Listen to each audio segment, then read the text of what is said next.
Hello, good morning বন্ধুরা। তো তোমাদেরকে একটা জিনিস দেখাবো। আমার বর কালকে রাত্রে জাল পেতেছিল, তো একটা কাঁকড়া পেয়েছে। দেখো, এই যে দেখেছো, এক্সেল কাঁকড়া বলে।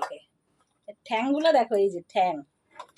কাঁকড়াটা দেখবা, এই কাঁকড়া এখানে এক্সেল কাঁকড়ার দাম 1 কেজি কাঁকড়ার দাম 1200 টাকা। আর এটা আধা কেজি হবে। আধা কেজি কাঁকড়া কমসে কম 600 টাকা। এই দেখো, একটা থালা ভর্তি হয়ে গেছে একটা কাঁকড়ায়, দেখেছো?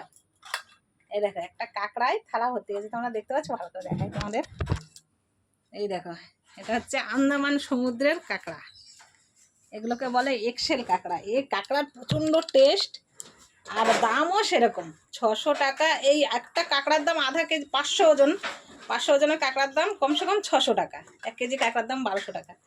তোমাদের দেখিয়ে দিলাম কাঁকড়াটা। এই যে ঠ্যাংগুলো শুধু দেখে, মোটা দেখতে এরকম লাগছে, কিন্তু বিশাল বড়। দেখো, এক থালা, মানে একটা কাঁকড়ায় এক থালা এরকম। আমার এই থাবার থেকে বড়ই দেখো, এই যে। তো এটা এখন ফ্রিজে রেখে দিই। সকালবেলা তো পটল আলুর তরকারি হয়ে গেছে, নিরামিষ রান্না। একেবারে দুপুরবেলা বলছি, রাত্রেবেলা এটাকে ঝাল করা হবে। বরবাবু তো ভাত নিয়ে, পটল আলুর তরকারি নিয়ে কাজে চলে গেছে। রাত্রেবেলায় কাঁকড়াটাকে ঝাল করব। এখন তাহলে ফ্রিজে রেখে দিই।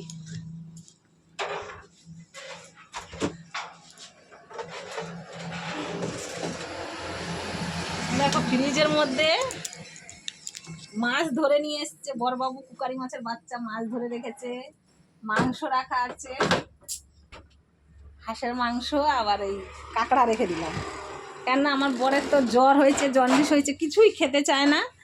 হ্যাঁ, কী করবো, মাঝে মাঝে ধরে ধরে নিয়ে আসে যখন টাইম পায়। বকি, তাও গিয়ে ধরে নিয়ে আসে। কী করবো, এখন ধরে নিয়ে এসছে, ফ্রিজে রাখা আছে। যখন শরীর ভালো হবে, খেতে যাবে, তখন বানিয়ে দেবো। তো বন্ধুরা, রাখছি, বাই।